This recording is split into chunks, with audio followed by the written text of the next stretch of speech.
Il Lago Film Fest, il festival internazionale di cortometraggi, documentari e sceneggiature, si è svolto a Revinilago dal 19 al 27 luglio. L'evento, organizzato e promosso dalla Proloco di Revinilago con il patrocinio della Regione Veneto, della provincia di Treviso e del comune di Revinilago, è diretto da Viviana Carlet, Carlo Migotto ed Emiliano Bernardi. Il bilancio è più che positivo, un'affluenza inaspettata anche grazie al clima che è stato clemente quest'anno dopo un paio d'anni un po' burrascosi. Il caldo ha fatto venire all'incirca 15.000 persone, quindi siamo molto contenti. Inoltre moltissime proiezioni, moltissime performance, concerti, attività che sono state fatte durante questa settimana.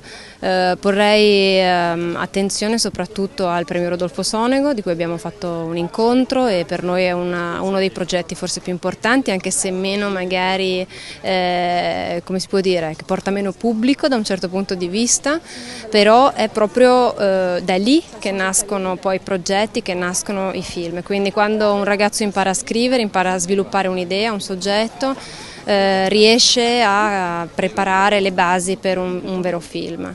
Poi ovviamente tutti i progetti che si sono sviluppati durante questi giorni, come ad esempio il workshop Dogma 13 di Tom Sheridan, che l'ha seguito in questa settimana, che ha prodotto un piccolo film, quindi 5 registi sono rimasti a Lago per 5 giorni con delle restrizioni, con delle regole, e loro hanno potuto realizzare questo corto. Questo è quello che è stato realizzato proprio in questi giorni. La giuria che diceva che quest'anno il livello è più alto delle scorse edizioni, lei cosa ne pensa?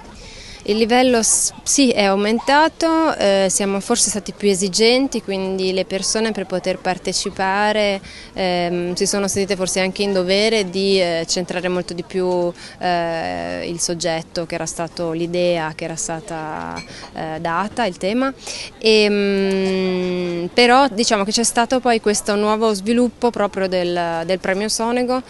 Dopo il primo periodo, ovviamente la prima livello di selezione, c'è stato un tutoraggio con i tre selezionatori, che sono Antonello Rinaldi, che segue questo progetto ormai da 8 anni, Massimo Gaudioso, che è lo sceneggiatore di Gomorra, di reality, quindi braccio destro di Garrone, e Silvia Napolitano. Silvia Napolitano e Antonello, entrambi sono stati poi allievi di Sonego, amici di Sonego negli ultimi anni, insomma, di suo lavoro.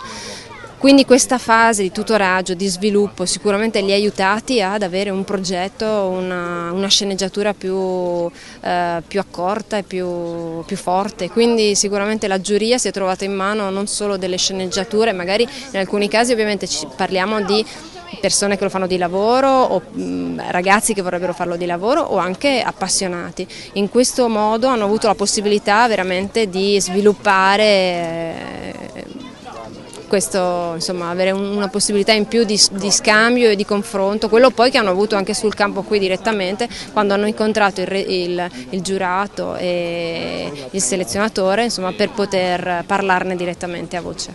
Sotto i riflettori il cinema indipendente da tutto il mondo in concorso nelle 6 categorie.